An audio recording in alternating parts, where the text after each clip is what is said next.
শরীয়তপুরে union বিএনপির সভাপতির বিরুদ্ধে সরকারি খাল দখল করে ক্লাব উঠানোর চেষ্টা। রুদ্রবার্তা প্রতিনিধি প্রতিবেদন ও ভিডিও চিত্র নিয়ে বিস্তারিত। শরীয়তপুর জেলার সদর উপজেলার রুদ্রকর ইউনিয়নের ৫ নং ওয়ার্ড পশ্চিম সোনামুখী হিজলতলা দিয়ে বয়ে যাওয়া পানি নিষ্কাশনের একমাত্র খাল দখল করে বিএনপির পাকা ক্লাব নির্মাণের অভিযোগ উঠেছে বর্তমান রুদ্রকর ইউনিয়ন বিএনপি সভাপতি আলী আসগর কাজীর বিরুদ্ধে।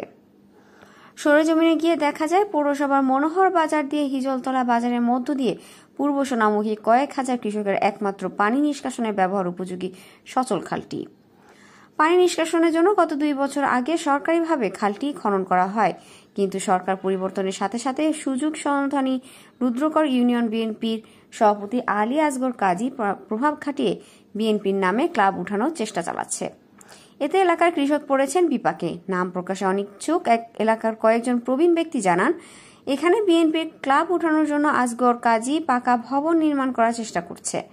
আমরা কিছু বলতে পারছি না, তাহলে বিএনপির প্রভাব খাটানোর চেষ্টা চালায়, তাই আমরা চুপচাপ। বিএনপির ভারপ্রাপ্ত চেয়ারম্যান তারেক রহমান অবৈধ দখলের পক্ষে নয়, কিন্তু এরা কারা দলের নাম ভাঙিয়ে এখানে চলমান খাল দখল করার চেষ্টা করছে।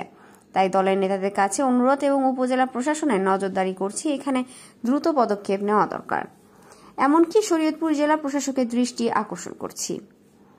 এ বিষয়ে অভিযুক্ত রুদ্রকর ইউনিয়ন বিএনপি সভাপতি আলী আসগর কাজী বিষয়টি স্বীকার করেন এবং এটা পূর্বের একটা ক্লাব উঠানো ছিল, আওয়ামী লীগ তখন প্রভাব খাটিয়ে ভেঙে ফেলে।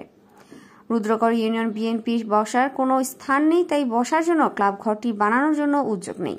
তবে সরকারি জমির বাধা আসলে কাজ করব না বলে স্বীকার করেন এই বিএনপির নেতা।